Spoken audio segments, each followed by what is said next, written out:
While the lofty Rocky Mountains may inspire people to climb great heights, the Mississippi invites us to slow down, to relax on a beach, to ruminate, to take it easy. From the river to the valley to the sea.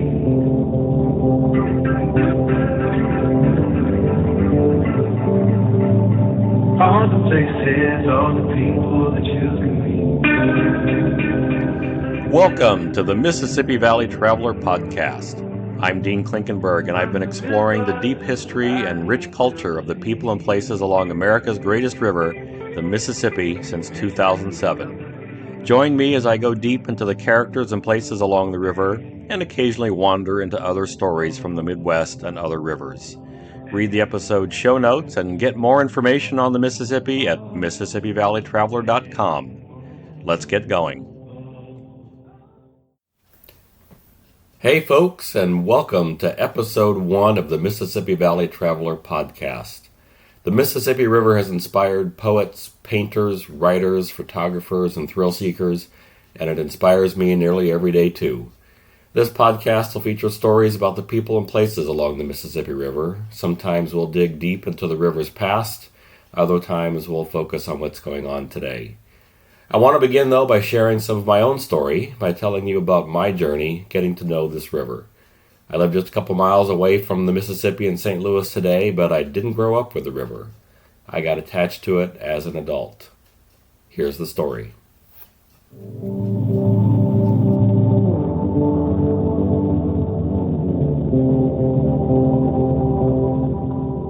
Let's go back to when it started, to 1982. If I'd had a Spotify playlist back then, it would have included I Ran by A Flock of Seagulls, I Love Rock and Roll by Joan Jett, Don't You Want Me by The Human League, and Tainted Love by Soft Cell. Still a pretty darn good playlist if you ask me. Star Trek II, The Wrath of Khan satisfied the sci-fi nerd in me, while Porky's stimulated, let's just say, a different kind of urge. And one of those movies has definitely held up much better than the other. I think we can all agree on that. Later that year, the Mississippi River entered my life in a pretty subtle way, and the image of how it did so is as fresh in my mind now as it was then. I was riding in a car with my parents, driving east from Albert Lea, Minnesota, toward a transition from teenager to young man. For 2 hours, we rolled past open fields that would soon be covered with corn.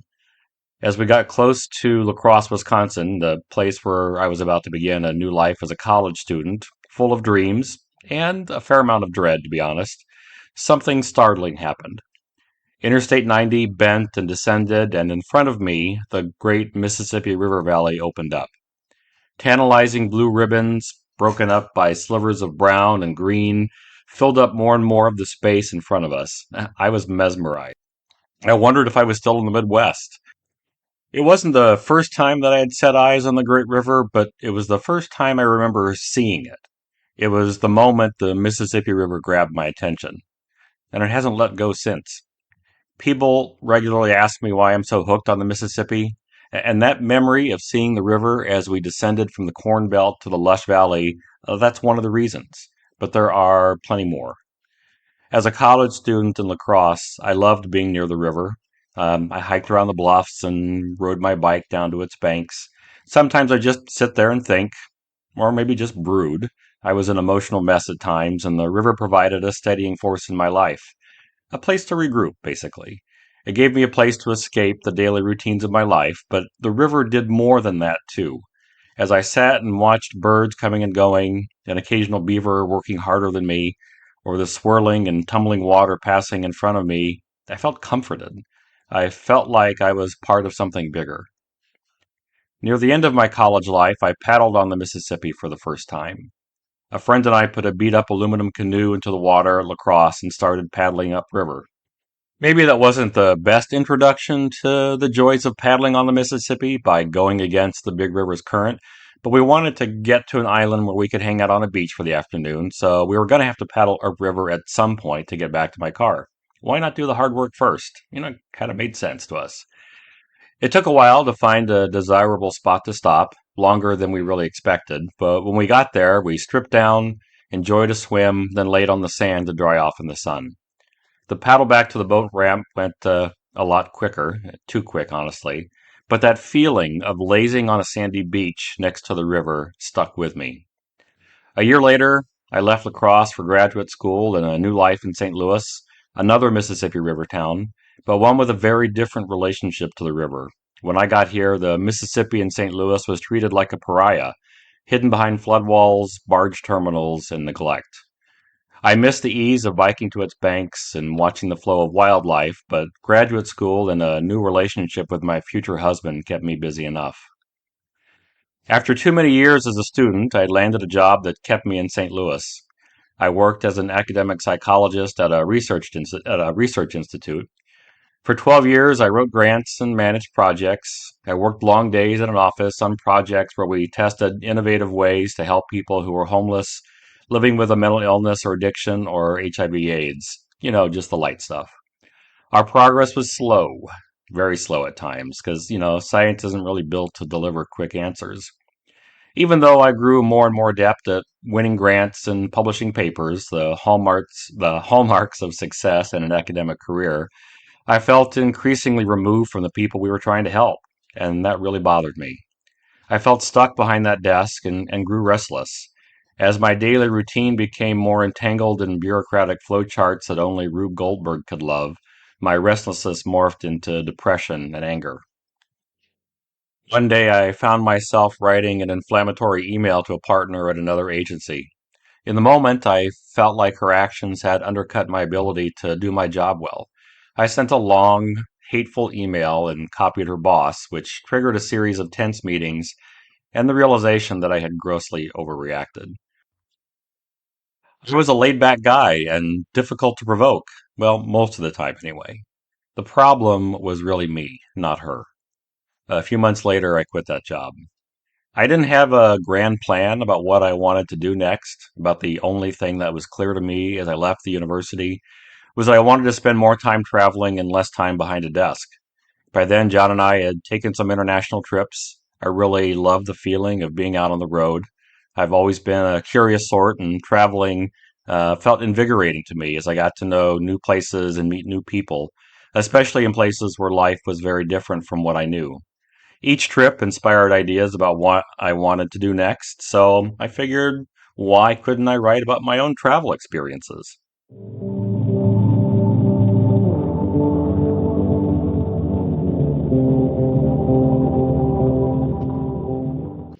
Unfortunately, I had no idea what it took to make a living as a travel writer. I didn't know a thing about the business side of the profession, and my timing just was awful.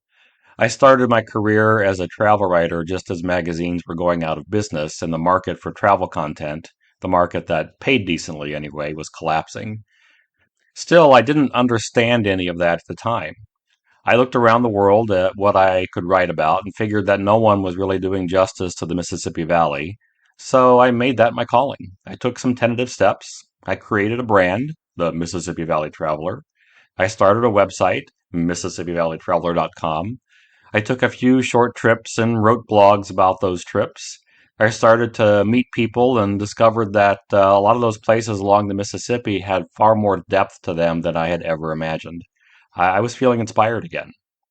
I continued to do consulting work as I took longer and longer trips along the Mississippi. I spent a few weeks in the Quad Cities in 2008, then published my first book, a travel guide for the Quad Cities, in 2009. Later that year, I published the Lansing to LeClaire Guide, then the Driftless Area Guide in 2010. Each time I published a new book, I felt optimistic about my work, but the reality was that I still wasn't good at the business side of travel writing. I had a few nice successes. I wrote a few articles for newspapers and regional magazines, including the Minneapolis Star Trib and the St. Louis Post-Dispatch. I sold some books. I even got a nice shout out from a reviewer at the Chicago Tribune. But I wasn't making enough money to pay my bills, and I knew that what I was doing just wasn't financially sustainable. I indulged one last big trip before looking around for a steadier source of income. I spent the summer of 2011 in northern Minnesota so I could get to know the area where the Mississippi begins. Man, it was a fantastic summer, full of experiences that still make me smile. Strangers went out of their way to help me. I ate a lot of walleye and wild rice, and I made a bunch of new friends. I joined a coffee clutch at a local Arby's in Grand Rapids, Minnesota, with a bunch of retired guys. Coffee there only cost 25 cents, which was a good price for those older guys on a fixed income. Immigration agents hassled me on both sides of the border when I traveled to and from Canada, so that was exciting. A bear ate out of my hand. That was spectacular. It was just an awesome time. When I got back to St. Louis, I struggled for a few weeks to figure out what to do next. I didn't want to let go of writing about the Mississippi, but I needed to make more money than I was. I ended up taking a part time job in St. Louis to put me back in the world I had tried to leave. Only this time I was a bit player instead of running the show, and I was okay with that. I kept at it for 5 years, but man, it was a struggle at times. I didn't get to travel as much as I had before, so I spent more time getting to know places that were closer to home. I did get in a few pretty good trips. I went on some overnight canoe trips with small groups of other river rats, which opened up a new way of experiencing the river for me. I grew more confident paddling small boats on the big river because of those trips. I traveled to New Orleans and Memphis and to the Delta.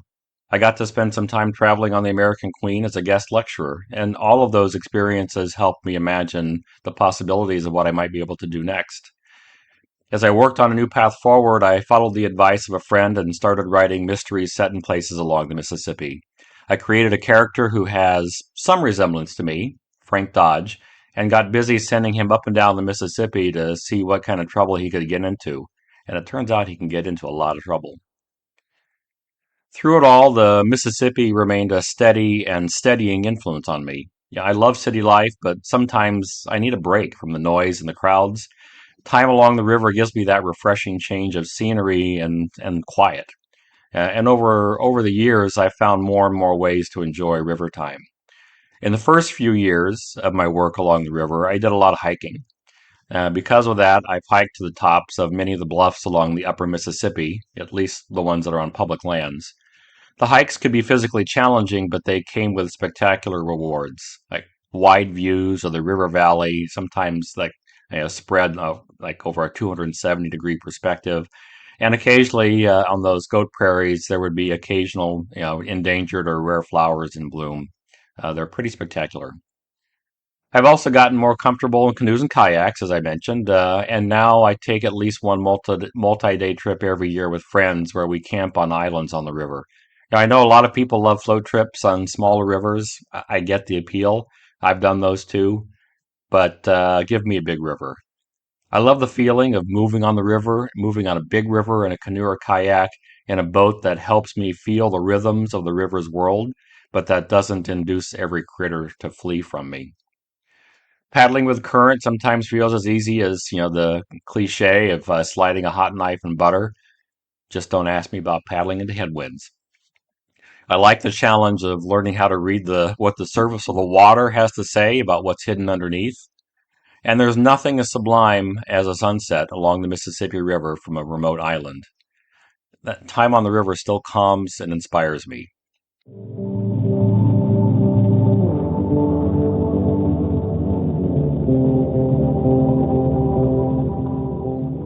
I eventually left that part-time job and dived back into writing full-time. It's been a roller coaster ride at times, to be honest, but there's just no substitute for being my own boss. And I get to spend a good chunk of time along the Mississippi now. I know that makes me a lucky man. The river's appeal has only grown deeper as I've gotten to know it. The Mississippi is a treasure perfect for Midwestern sensibilities, I think. It has a subtle, understated beauty. It doesn't lend itself to boasting, like us Midwesterners.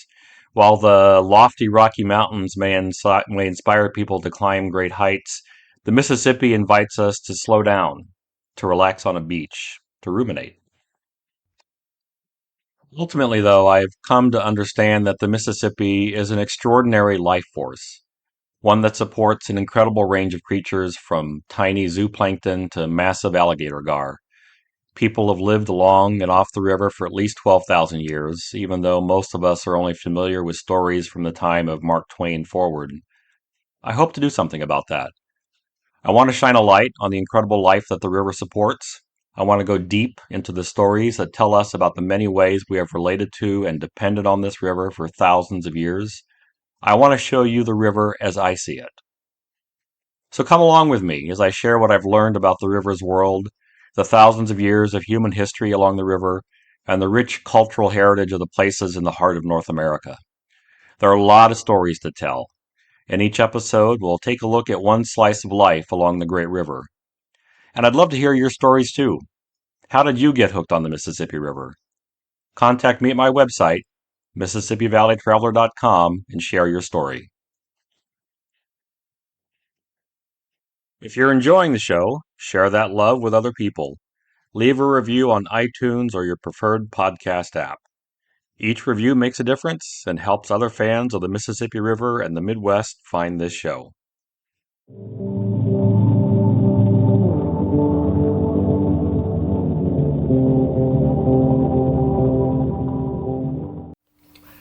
And now it's time for the Mississippi Minute.